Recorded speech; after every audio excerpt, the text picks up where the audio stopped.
Okay, so this is Doug for Bug Amps, and in this video I wanted to show you something really interesting. So I've lately been designing a preamp, and I've just been trying to get it as quiet as I possibly can, and I realized that my scope, which is sort of an inexpensive scope, was just not up to the task. Its most sensitive position is 1 millivolt per division here, and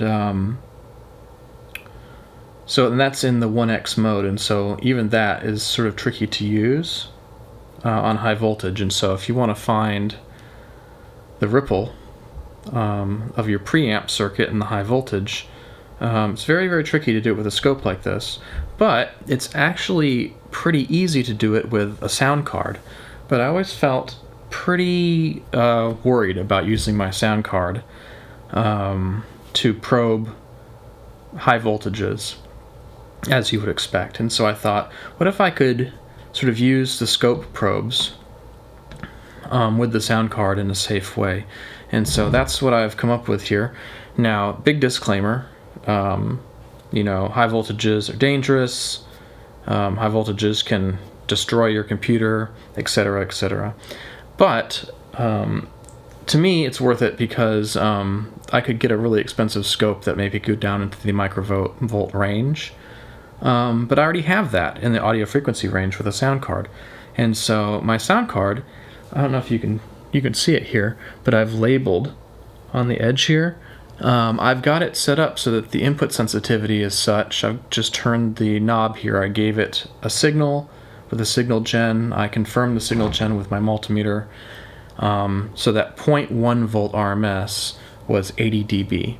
And so because we're doing signal, not power, the range is log 20. And so that means for every 20 dB go down, you move the decimal point one place. And so you can see now that my multimeter gives up at about 1 millivolt. So this is 100 millivolts, this is 10 millivolts, this is 1 millivolt. So my scope really can only probe down to what would be here 40 dB. And so, but look, there's a whole universe of noise that can happen down there. So we keep going down, we got 100 microvolts, we've got 10 microvolts, 1 microvolt, and then 0.1 microvolts down there is where the noise floor of the sound card is. Right now I have the probe shorted. You can kind of see that here. And I wanted to show you the circuit I came up with to protect the sound card while I probe. And I'm still not probing high voltage directly, I'm still putting a cap. Wherever I want to probe the high voltage, I solder a little 500 volt or 600 volt or whatever cap in there. This is like a 500 volt 0.5 UF that I've soldered in here. And so I've got multiple protection here. So I've got a cap I solder in at the point that I want to probe. And then I also have this circuit, and I've got it in this box. I'll show you in a second, but I wanted to show you the circuit. The circuit's very, very simple. BNC comes in here, and that's from like the scope probe in 1x mode. And then we have a 600 volt 0.5 UF capper, so I didn't have exactly that, so I paralleled a couple of caps there, as you'll see. But it doesn't really matter. You just block all of the DC here. And then I've got two little diodes. They're just like little 4007 UF 4007s, and they both turn on at 0.5 of a volt or something like that. And so what that means is that no transient that comes through here can exceed plus or minus 0.5 of a volt without getting shorted to ground. And the output goes to the RCA. And then I put it in a case here, which is what the dotted line is supposed to represent. And the case is also grounded. And you'll see that I've got the case grounded. I just pulled the ground plug off an old computer cable I had, and I just ran a wire to this thing. Sorry, it's like not wanting to focus. And I just soldered it on to the end of this wire here, and it goes back to the case. And so I just put it in this little project box right here. Get it up here so you can see. Here we go. So you can see I have BNC in here, and I've got RCA out there, and I've got this nice thick grounding bus, which is also tied to the case. I've got my blocking caps there on the BNC side. I've got my two diodes to ground right there, and output to the RCA. Couldn't be more simple than that. But this gives me a little bit of protection for my sound card when I'm probing around, so if I accidentally do something wrong, I'm not going to blow up my sound card or blow up my computer, stuff like that. So let me screw this back together and then I'm going to show you how it works. To get started here, just wanted to show you what it looks like with the probe shorted here. And so it's always good to start out with the probe shorted so you can kind of see your baseline. Make sure like you're not picking up any weird noises somewhere. For instance, this is a laptop. I always use my laptop for measuring really low down noise because you can run it on the battery, and the battery is going to be really clean. And so let me show you what happens when you plug in the power supply. So that's the switch mode power supply. You can see it's creating all kinds of high frequency stuff, and even in the audible range here, it's adding to our 60 and up there, and so it can get kind of crazy. So when I do these kind of measurements, I always charge up my laptop and then just run it off the battery, sort of for maximum low noise. Now you're going to see that the environment will pick up rather a lot of noise too. So if I even just unplug these probes here, suddenly my 60 and my 160 jump up there, and that's just environmental. You know, I can just put my fingers on the probe here and get, let's see, I can get a not quite 10 maybe like 3 or 4 millivolts just by putting my finger on the probe like this. So I'm just coupling that from the environment into the probe, amazingly. And so it just shows you how sort of noisy the environment is. And so for the test here, what I've got set up is I've got a little power supply here that I built, and it's got issues, which is why it's in this test or whatever. I've sort of redesigned it for a different one. But the cool thing about this power supply is it's too quiet to see the noise that it generates on the scope, but it's too noisy for the preamp that I wanted to put it in. Not that the preamp was noisy, the preamp was very quiet, but I really wanted to get my noise down below 100 decibels versus 0.5 volts. And so this power supply wasn't going to let me do it, and you'll see why. But first I'm just going to plug in here, and we'll see sort of our ambient noise here. I want to show you something else that you'll find interesting probably. So like I said, I have a cap that I'm connecting to the high voltage, so it's protected with a cap here in the box and here at this end, because the probe actually only has a voltage rating of a couple hundred volts, and so even though we've got 600 volts of blocking in here, we could potentially short out the probe. Okay. Plus we're grounded here, and we're also grounded here, so we've actually, if you'll notice here, we've created a ground loop because I'm grounded at the box and I'm grounded back here at the circuit. And so I've included the ground on the box because let's say your circuit wasn't grounded and your box wasn't grounded and your laptop is running on battery, right? So now it has no ground reference. If you're not plugged into your scope here, like right now I'm still ground referenced through my scope, but if I remove the scope and I removed all those grounds, the whole thing would just float. And so if my transformer was a little bit leaky or whatever, the whole thing could just come up and be live. My laptop would be live, my sound card would be live, my box would be live. I'd probably kill myself. Okay, and you would probably kill yourself too. And so you want to have these multiple grounding points, but then once you've got all these multiple grounding points, you can remove them and see if you get rid of a ground loop, because I can see right here we've got something going on because the circuit is not even on yet, right? So this noise has to be coming from the environment sort of coupled into a loop in the ground probably. So I'm going to unplug the ground here and see what it looks like. And so that's already decreased all of that mess right there, but we're still coupling a lot of 60 from the environment. And I actually know what this is because I was fiddling with this earlier. This is actually our scope probes. So you don't usually think of the scope as being a noise generating device, but if I unplug the scope I'm sorry, not the scope.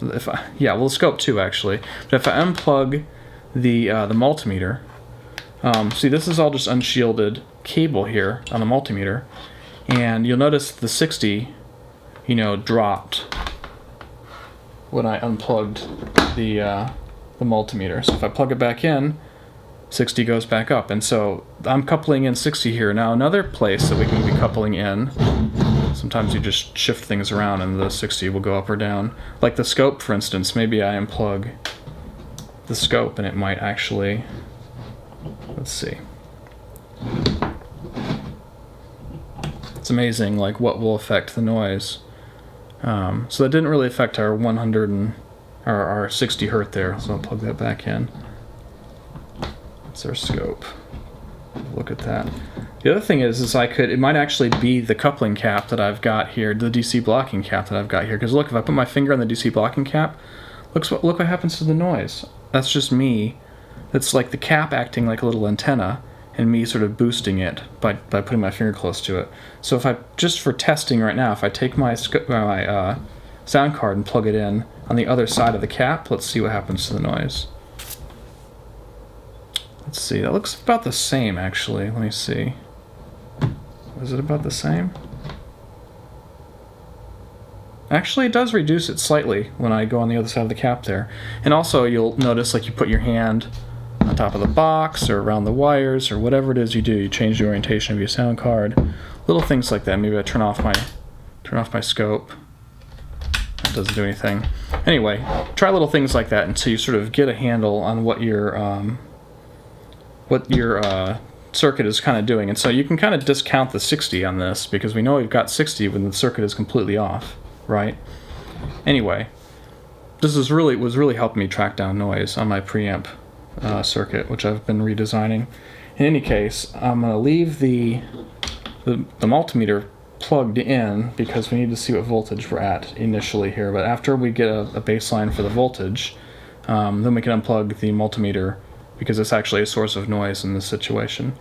So anyway, what I've got here is a little high voltage supply, and so we're going to be measuring high voltage with the scope and the sound card. And so so you can see that we'll basically be not able to see any of the noise that's being generated here at the scope level, but we're going to be able to see it really clearly with the FFT here on the computer. Now this is REW, it's a free program, it has FFT built in, highly recommended. Alright, here we go. We're going to go high voltage here. Make sure I'm still recording. Yes. Alright, make sure I didn't do anything stupid here. It looks okay. Looks fine. Alright, high voltage, here we go. Alright, so you can see we're coming up. 200, 250. We're going to end up at about 300 volts here. And this is still searching. Here it comes. Okay, so you can see that this is the most sensitive setting of this scope. Now it is an inexpensive scope. It's the most sensitive setting, but it looks basically the same as it did before. Like we're not, if we only had this scope, we would say, wow, this is a really quiet power supply. But look over here. We've got 10 microvolts of 120 now. And this is 300 volts into a 5K load that we've got going on here. So I forgot to do the math on that or whatever, how many milliamps we're running there. But we are loading it down somewhat. But you can now see, like, if we were to put this in a preamp and we were to look at the output of the preamp and we were to notice noise at 120, then we would say, where is that coming from? And if we were able to probe this, maybe we could probe the heater. We could probe the high voltage, we could probe around, we could find out where our noise is coming from. So yeah, so it's easy to see 10 microvolts of noise right there at 120 at the output of this high voltage supply. So let me turn this off. That drops pretty quickly because the load is pretty heavy. So it's looking pretty good. Let me unplug my meter to see if we can get that 60 to go down. And we'll flip it back on here. So it's heading back up. See our 120 climbing over there.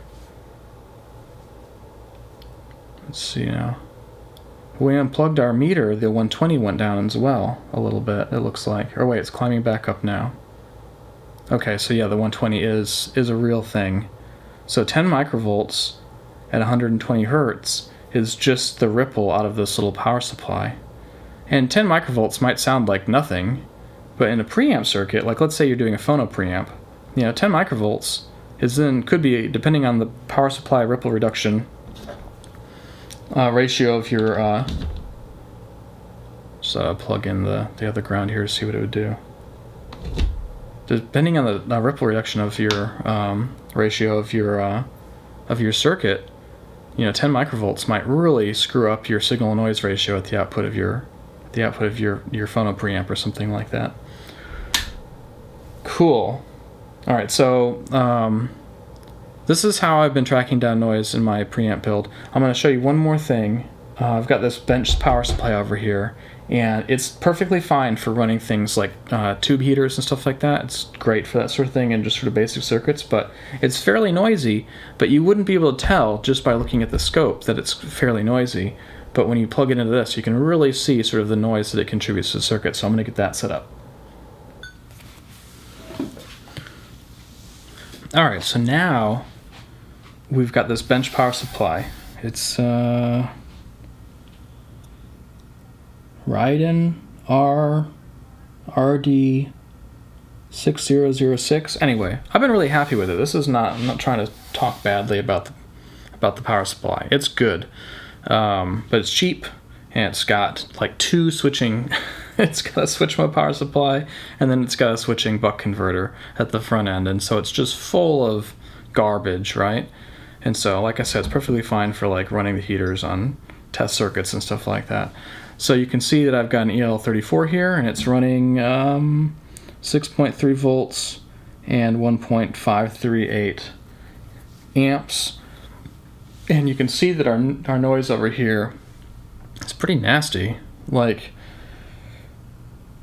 the switching stuff right down here goes all the way down to like 1K and like 1.5K, something like that.